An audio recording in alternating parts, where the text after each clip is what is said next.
Армијата се вклучува во справувањето со пандемијата со коронавирусот откако беше прогласена кризна состојба на територијата на цела држава. Околу 300 војници, заедно со речиси 150 полицајци, ќе ги обезбедуваат болниците во земјава.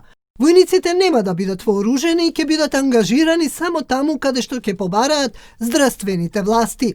Центарот за управување со кризи на барање на главниот штаб изработил план за местата кои ќе бидат обезбедувани од полицијата и армијата. Председателот на државата и врховен командант на воените сили Стево Пендаровски вклучувањето на армијата го најави веднаш по прогласувањето на кризната состојба на 20 ноември.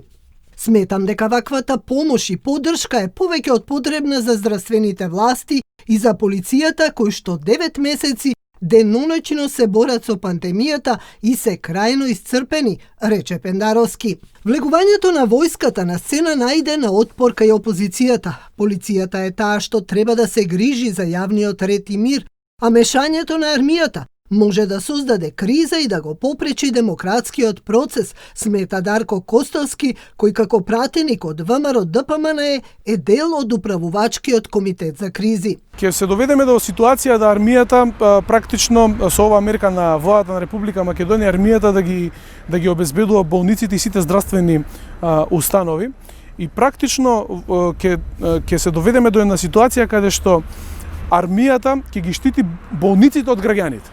И тука доаѓаме до еден парадокс. Замислете една ситуација каде што некој заболен или некој роднина на некој заболен каде што ќе има малце повеќе емоции во дадена ситуација во некој случај пред одредена болница. Замислете како тоа грубо изгледа за една демократија кога припадник на армијата во армијска униформа со применувајќи блага сила спроведува одреден проблем, тоест спречува одреден проблем. Во суштина тука се подриваат демократските процеси. Македонија е демократска држава и ние се стремиме кон високо ниво на демократија и на вистина ова само по себе значи проблем. Наспроти ова, Благоја Марковски, полковник во пензија и воено-политички аналитичар, смета дека психолошкиот момент и оперативните задачи кои армијата ќе ги извршува се многу важни за граѓаните. Има и психолошки момент во ангажирањето на армијата во оваа специфична ситуација, но и точно оперативни задачи кои таа ќе ги извршува. Например, во рамките на помошта на цивилните структури и на граѓаните, треба да се подразбира дека армијата може да биде вклучена како поддршка на полициските структури во справувањето со пандемијата, односно со кризата предизвикана од оваа епидемија на во нашата земја, но исто така поаѓајќи од дефиницијата што е тоа кризна ситуација, дека тоа е закана, опасност или предизвик кон добрата, здравјето и животите на граѓаните и животните и безбедноста на државата, точно тука се операционализирани задачите што армијата ќе ги извршува во рамките на оваа кризна состојба.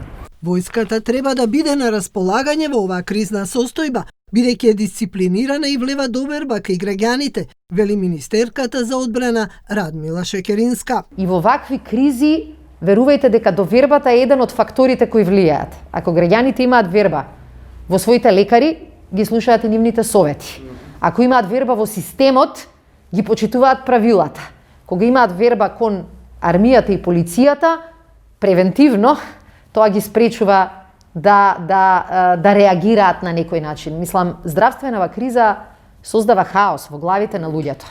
Сите сме под неверојатен психолошки притисок. Поради алармантната состојба со пандемијата со коронавирусот, јавното здравство помош ќе добие од 12 лекари и 20 медицински сестри од воено-медицинскиот центар. Вклучувањето на војската е на сила во цела Европа, но за да се ублажи состојбата и да се намали бројот на заболени и починати, потребни се дополнителни мерки. Градоначалникот на Прилеп, Илија Јовановски, веќе побара Централниот кризен штаб да прогласи карантин во градот заради големиот број на заболени и починати од ковид. Ова е второ вклучување на армијата од почетокот на пандемијата со коронавирусот. Првото беше во средината на март во регионот на Дебар, каде што беше вклучен алармот со само 7 заболени со ковид. Во моментот во државата има над 20.000 заболени и никаде нема забрана за движење, ниту забрана за влез и излез, како што тоа беше во Дебар и центар Жупа. Што всушност може да помогне армијата во оваа кризна состојба и дали обезбедувањето на здравствените установи ќе биде нејзина главна цел? Марковски објаснува дека постојат 3 различни мисии на војската со операционализирани задачи во рамките на тие мисии. Првата задача на армијата е одбрана на суверенитетот и територијалниот интегритет на земјата. Втората задача е вклученост на армијата во развојот и обезбедувањето на регионалната и локалната безбедност. Третата задача е помошта што армијата може да им ја даде на цивилните структури и на граѓаните, вели Марковски. Ако зборуваме за заштита на добрата, значи армијата ќе си ги најде своите задачи кои ќе бидат точно прецизирани и од управувачкиот комитет, но и врз основа на упатството за оперативна употреба на армијата во вакви ситуации, во смисла на стражарско чување, обезбедување на разни објекти, на здравствени установи, обезбедување на транспорти на болни лица и така натаму, во рамките на заштитата и на здравјето и животите на граѓаните, ќе ја најде својата задача во смисла на тоа дека може да се стави во функција на здравството војната болница со целиот свој персонал, опрема и средства. Истовремено армијата може да ги транспортира заболените од ковид. За опозицијата, ова што сега се случува со ангажирањето на армијата е обичен пиар на власта. Владата, според мене, ова го прави исклучиво само заради пиар.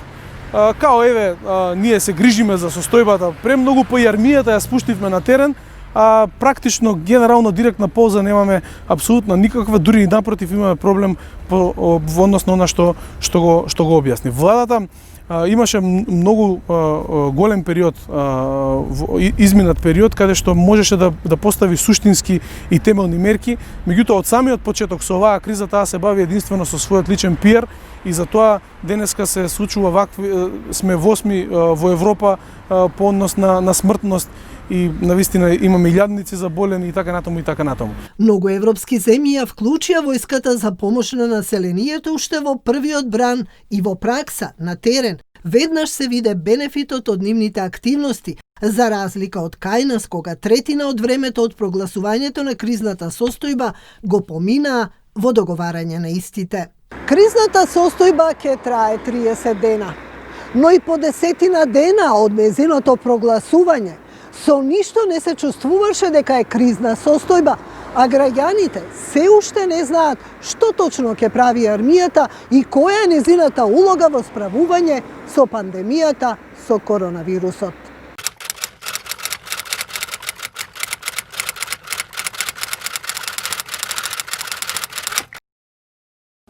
Со инволвирање, вклучување на војската во борбата против пандемија, вие станувате прв човек во таа борба, така наречена борба, иако и Макрон, францускиот председател, уште во неговото прво обраќање најави дека станува збор за војна. Против невидлив непријател. Да. Војна ли е ова и во Македонија? Ова е војна на целото човештво, не само во Македонија, војна на човештвото против нова врста на вирус кој што направи навистина голема штета на целото човештво. Им се обративте на твитерџиите. Заврши времето кога безмалку безгрижно кршев керамиди со глава, најавивте раководење со главниот штаб за управување со кризи и ги повикавте да дадат конструктивни идеи, совети, забелешки и критики. Инбокс или пинг? Овде има неколку димензии. Како прво, Тоа не значи дека ќе престанам да кршам керамиди со глава, но овој пат најверојатно тоа може да биде со грижи, наместо досегашното безгрижно, кое што во суштина и не беше безгрижно, затоа што досега бев национален координатор во владата за ветерани и истовремено помошник во македонска навигација за безбедност на системи и уреди, но намерно сакав да ја скокотнам фантазијата на оние кои што ме следат на Твитер и на Фейсбук и воедно да ги мобилизирам. Тоа се работи за мои приватни профили, не се официјални профили, и затоа и побарав поддршка со совети, сугестии, критики. На тој начин ние навистина може да добиеме некој корисен совет, некоја корисна сугестија. Тие луѓе, еден од нив и многу од нив, ви напиша да не ги прашувате, иако ви се обраќа со ти, да не ги прашувате блиската фамилија и така натаму, туку да барате мислење од стручњаци. Се обкруживте ли со стручњаци, со експерти, освен со Твитер заедницата?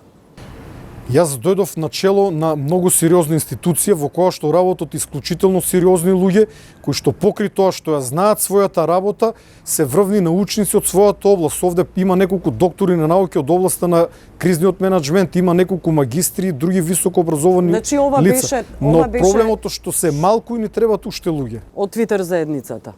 Како што веќе ви реков, сакав да ги мобилизирам. Ако мојот твит не беше во оваа насока, веста ќе поминеше незабележана или слабо читана. А работите на пиар, тоа сакате да кажете? Тоа не е воопшто пиар. Свеста на граѓаните, совеста на граѓаните е онаа која што во овој момент може да не заштити на прво место.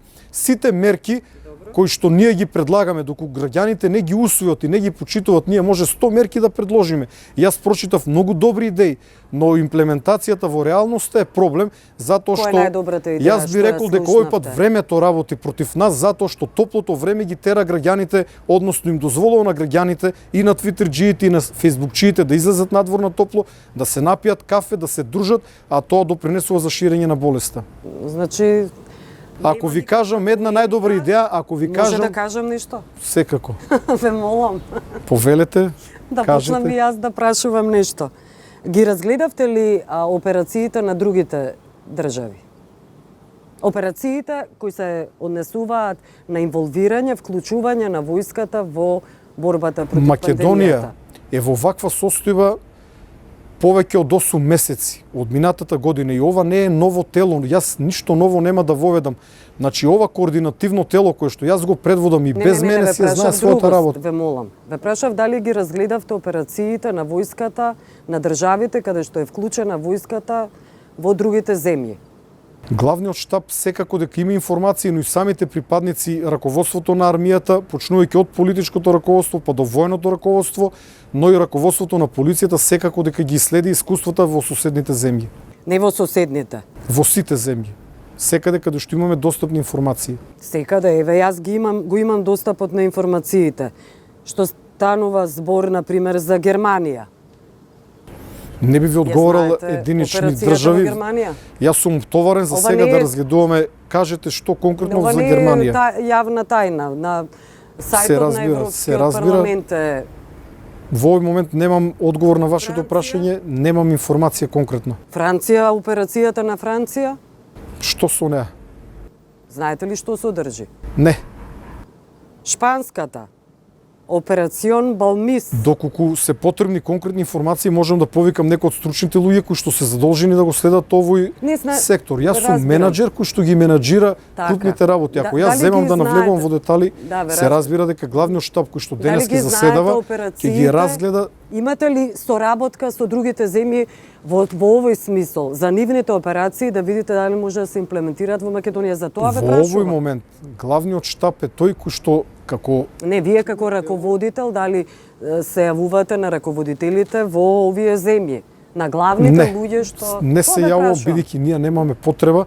Се работи за јавно достапни информации, но има сектор за меѓународна соработка во нашата институција и кој што се грижи за ваквите работи.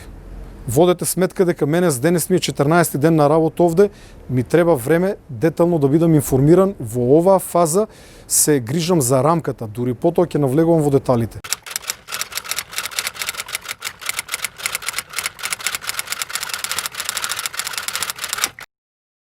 Која е идејата, госпоđo Шечеринска, во инволвирање, вклучување на армијата, на војската во борба против пандемијата, заради тоа што таа не може да ја ниту намали, ниту анулира, ниту пак да ги намали жртвите од корона кризата, од пандемијата?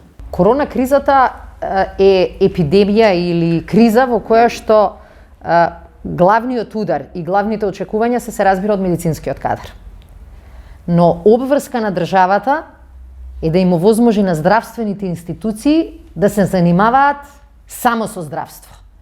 Да им овозможи на лекарите и на медицинските сестри да се чувствуваат безбедни и да се занимаваат со нашето здравје и нивната помош, а не да се занимаваат со тоа како ќе ги организираат безбедноста и редот околу нивните клиники.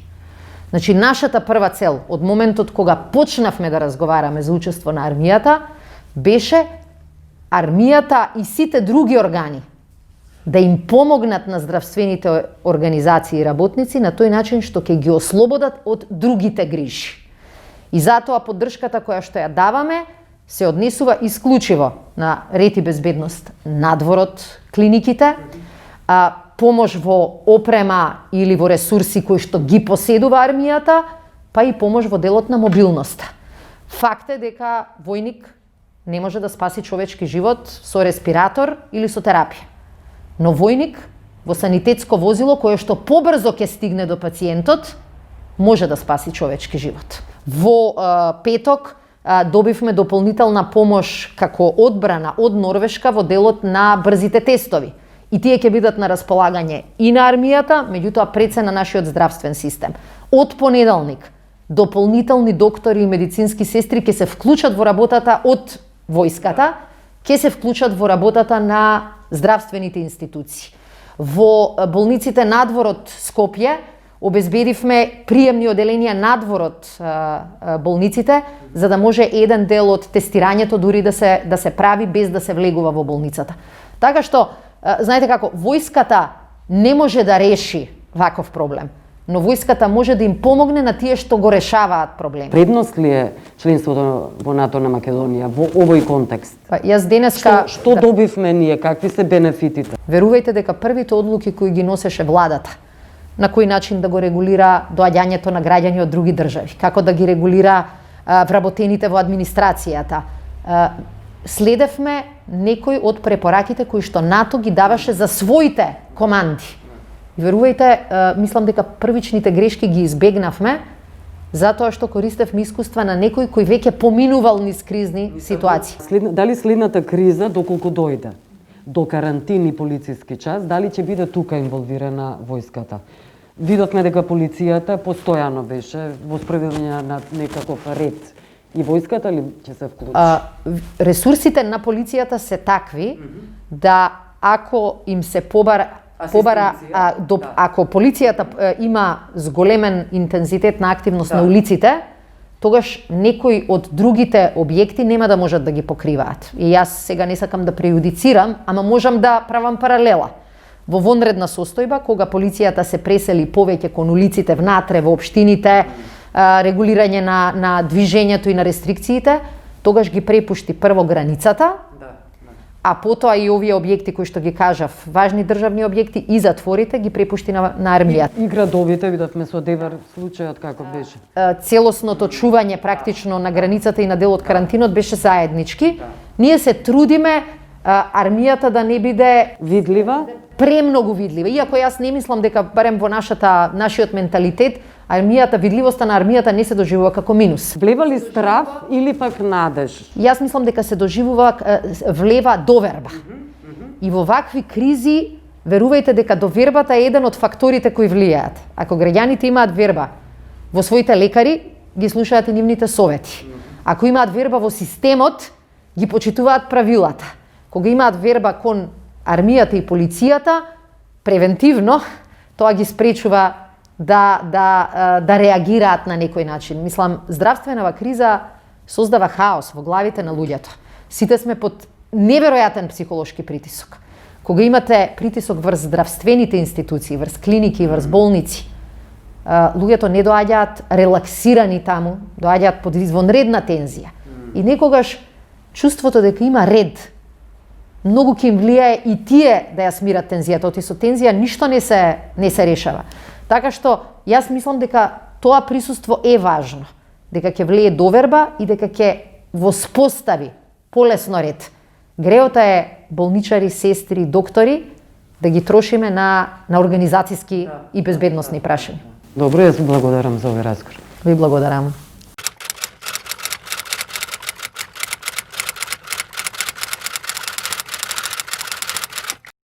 Како во Европа се вклучи војската? Во Италија, една од најтешко погодените европски земји од вирусот, армијата беше распоредена во средината на март, најпрво за да помогне во спроведувањето на карантинот и полицискиот час. Медицинскиот персонал од вооружените сили беше доделен да им помагаат на болниците. Италијанските воздушни сили беа брзо мобилизирани за да ги вратат европјаните во татковината, заглавени во странство, како и за транспорт на медицински материјали и пациенти низ цела Европа. Војниците градеа болници, дистрибуираа илјадници хируршки маски, ракавици, средства за дезинфекција, помагаа при дезинфекцијата на јавните простори. Германскиот Бундесвер мобилизираше околу 15.000 војници да ги поддржат цивилните објекти со тестирање и трансфер на пациентите и оние за интензивна нега, но и овозможуваа пациенти од цела Европа да се лекуваат во Германија. Транспортираа донирана опрема, важен знак на солидарност. Француската војна операција беше лансирана за да ја координира улогата на вооружените сили во обид да се справи со пандемијата. Француската морнарица е распоредена да се вклучи во здравствената поддршка за мисиите во француските преку океански територии. Шпанскиот еквивалент на француската операција дојде на сцена откако Шпанија стана една од земјите најпогодени од COVID-19. Тогаш владата распореди над 57.000 војници. За улогата на британската војска од Лондон говори екс-новинарката на BBC Жанета Скерлев. Жене, на 20 март 2020, значи кога почна практично кризата, новаа наредба на генералот Ник Картер се однесувала на 6-месечна инволвираност на војската. Тие 6 месеци практично поминаа. Што потоа? Бидејќи се случи вториот бран, не дека никој не очекуваше оти ќе има втор бран, меѓутоа најголемите активности на војската беа за првиот бран, кога сите беа на некој начин изненадени, а беа изненадени бидејќи ова е нешто што за прв пат се случува и тоа не само Велика Британија, туку и целиот свет. И затоа беше донесена таа одлука да биде само на 6 месеци. Сега е донесена одлука војската да биде употребена или распоредена по потреба. И сега се случува да војската има улога да на некој начин и помага на полицијата, бидејќи кога беа донесени одлуки за казнување на оние кои не се придржуваат до карантинот, кои кога се враќаат од престој во странство, макар што немавме нешто многу престој во странство. Полицијата имаше полни раце работа проверувајќи разни забави и ковид забави, каде што се собира од 50-100 па и до неколку стотини луѓе, главно млади, кои правеа големи журки. Тоа значеше дека полицијата сите своји ресурси мораше да ги насочи кон тоа, наместо да обезбедува болници или да носи, разнесува боци со кислород или да обезбедува или да носи разни болнички материјали. Кога стигна опремата за заштита на лекарите, PPE, така наречена, требаше да се истоварат камиони и да се носат опреми ден денеска до болници. Војската и ден денеска е ангажирана на тие работи.